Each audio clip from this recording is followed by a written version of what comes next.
Hello and hello everyone. Welcome you all into another video in this course of quality equation. मेरा नाम है आनंद कुमार. नाम याद रखना भाई का, ठीक है?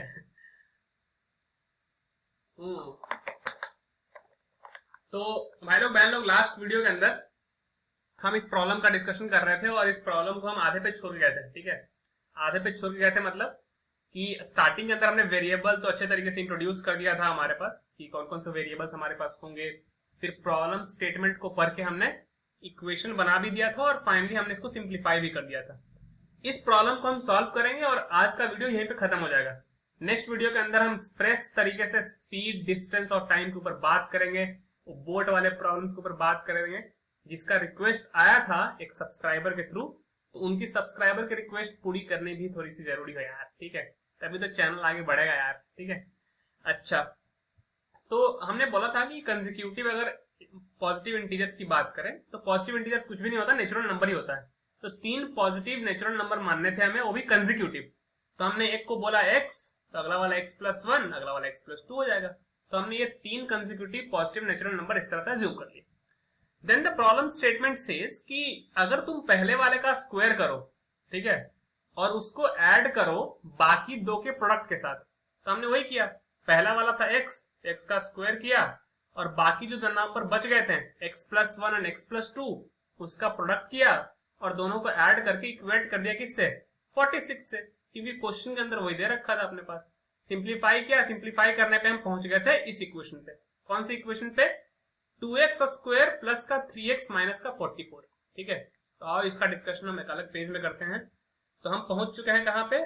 2x स्क्वायर प्लस का 3x माइनस का 44 इज इक्वल टू 0, ठीक है? अब सॉल्व कैसे करें? मैं तो स्प्लिटिंग में मिडिल टर्म हमेशा प्रेफर करता हूं अगर हो पा रहा है तो आओ देखते हैं. यहाँ पे अगर हम देखें गौर से यहाँ पे तो कांस्टेंट टर्म हमारा -44 है, कोफिशिएंट ऑफ x स्क्वायर 2 है, तो 44 इंटू 2 कितना हो जाएगा? 88. अब इसका फैक्टर करो तो 2 से अगर लगाएंगे तो आएगा 44, फिर से 2 से लगेगा भैया, बिल्कुल लगेगा दीदी, सब लगेगा, फिर से 2 से लगेगा, जी हाँ.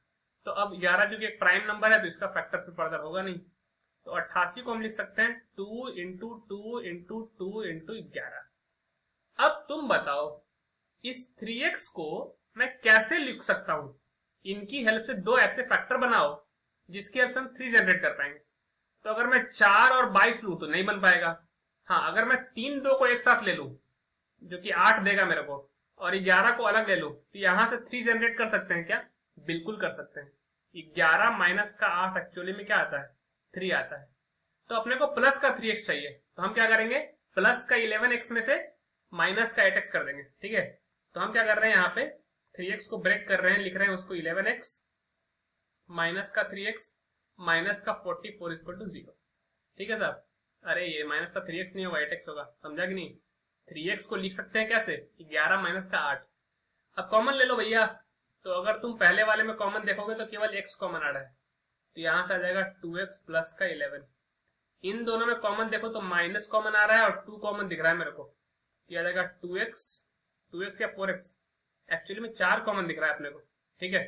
तो माइनस का 4 कॉमन निकालेंगे तो यहां से आ जाएगा 2x प्लस का 11 इज इक्वल टू 0, ठीक है? अच्छा, 2x प्लस का 11 यहाँ पे भी है, यहाँ पे भी है, कॉमन निकाल लो उसको. तो 2x प्लस का 11 मल्टीप्लाइड बाई x माइनस का 4 इक्वल टू 0. सो ये हमारे पास 2 फैक्टर हैं जिनका प्रोडक्ट 0 आ रहा है. अगर 2 फैक्टर का प्रोडक्ट 0 है तो इसका सिंपल मतलब क्या है? या तो पहला वाला 0 हो जाए या फिर दूसरा वाला 0 हो जाए. पहले वाले को 0 होने के लिए 2x की वैल्यू होनी पड़ेगी -11 के बराबर और x की वैल्यू होनी पड़ेगी -11/2 के बराबर.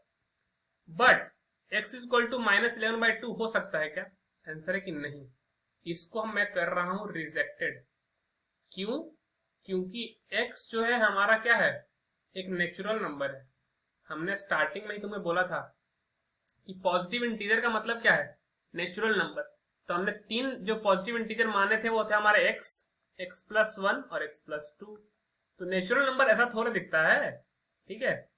तो ये थोड़े होगा, निगेटिव वैल्यू थोड़ी आएगी, फ्रैक्शन थोड़े आएगी अपने पास, ठीक है? वैसे अपने पास तो कोई नहीं आएगी, ठीक है?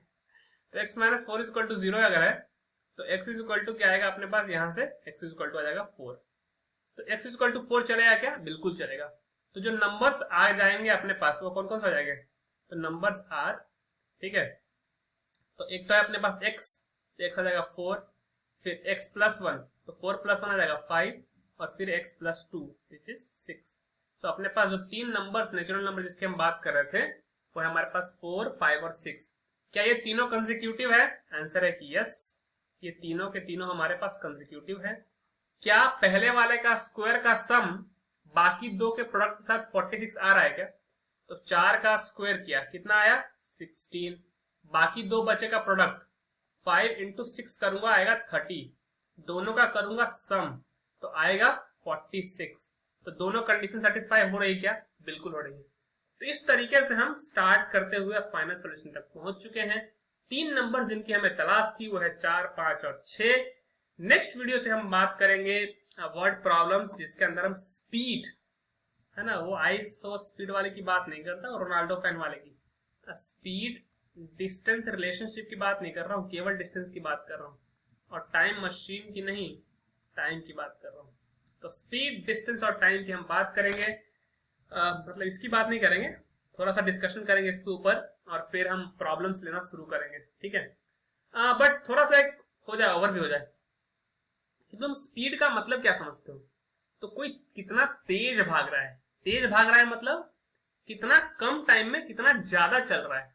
जितना तेज भागेगा उतना जल्दी डिस्टेंस कवर करेगा, जितना ज्यादा स्पीड से चलोगे उतना कम टाइम लगेगा, जितना कम टाइम रहेगा उतना कम डिस्टेंस ट्रेवल कर पाओगे।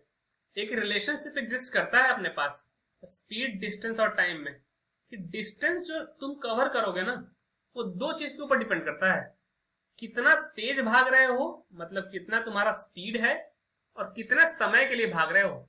और ये प्रिंसिपल लाइफ के अंदर भी लागू होता है साहब। आपकी जीवन खत्म नहीं होगी 10th पे, 12th पे, ग्रेजुएशन करने के बाद, पोस्ट ग्रेजुएशन करने के बाद, जॉब करने के बाद, लाइफ चलती रहती है अपनी। और कोई बंदा आखिरी में कहां तक पहुंचेगा इस बात पे डिपेंड करता है कि वो कितना तेज भागा है थ्रू आउट द लाइफ और कितने टाइम के लिए भागा है। क्योंकि कई लोग होते हैं कुछ फेज में मेहनत करते हैं फिर मेहनत करना छोड़ देते हैं, ठीक है। तो मैं तो वो नहीं हूं, अपन सेटल नहीं होंगे भाई, पहन लो, तुम्हारे लिए बोल रहा हूं, सेटल नहीं होना अपने को। बहुत तकलीफें होंगी, बहुत दर्द होगा, जितना हसल करना है करना होगा, मेंटल पेन होगा, फिजिकल पेन होगा, जो होना है हो। Pain is temporary, growth is permanent, always remember this one, ठीक है। काम करते रहो, दबा के पढ़ाई करो, मस्त रहो, जहां खुश होना है खुश रहो, और टॉक्सिक लोगों से दूर रहो, ठीक है। That's the only lesson. क्योंकि कई बार संगत में आगे यार हम बिगड़ जाते हैं थोड़ा। No smoking, no alcohol, no drugs आते हैं। प्लेन रहने का, मेहनत करने का, सस्ता नशा नहीं करने का। जो चीज पैसे से खरीदी जा सकती है वो चीजें सस्ती है, जो चीज पैसे से खरीदी नहीं जा सकती वो महंगी है। तो नशा करना है तो मेहनत का करो, है ना, अलग अलग लेवल का नशा है भाई, ठीक है। एक बार करके तो देखो कुछ समय के लिए, ठीक है, कि पूरे 16 घंटा 17 घंटा काम कर रहा है दबा के, ठीक है, फील लाइक हेल। बट जब एक बार उससे निकलते हो और पीछे मुड़ के देखते हो, उससे यार मौज करा दी, मौज, ठीक है, इतना मेहनत करा, ठीक है। तो यही मैं देखता हूँ 10th की स्टोरी, फिर वो जेई टाइम पे प्रिपरेशन करते टाइम वाला स्टोरी, फिर कैंपस प्लेसमेंट एग्जाम्स के लिए पढ़ना, फिर कैंपस, मतलब क्या ही है। जब देखता हूँ टाइम तो लगता है कि यार मैं ही था क्या, कभी कभी डाउट था अपने को। तो वैसे मूवमेंट जीना है तुम्हें को, ठीक है। बीच बीच में एक ऐसा फेज आना चाहिए जहां पे तुम सब कुछ भूल के मेहनत करते हो, फिर वापस आते हो अपना नया वर्जन के साथ, फिर उसको किल करते हो, फिर नया वर्जन बनता है, इस तरीके से। This is how life goes on. पढ़ते रहो, अगले वीडियो के अंदर मिलता हूं तुमसे। बहुत हो गया ज्ञान आज के लिए। See you all buddy in the next video. चलो बाय।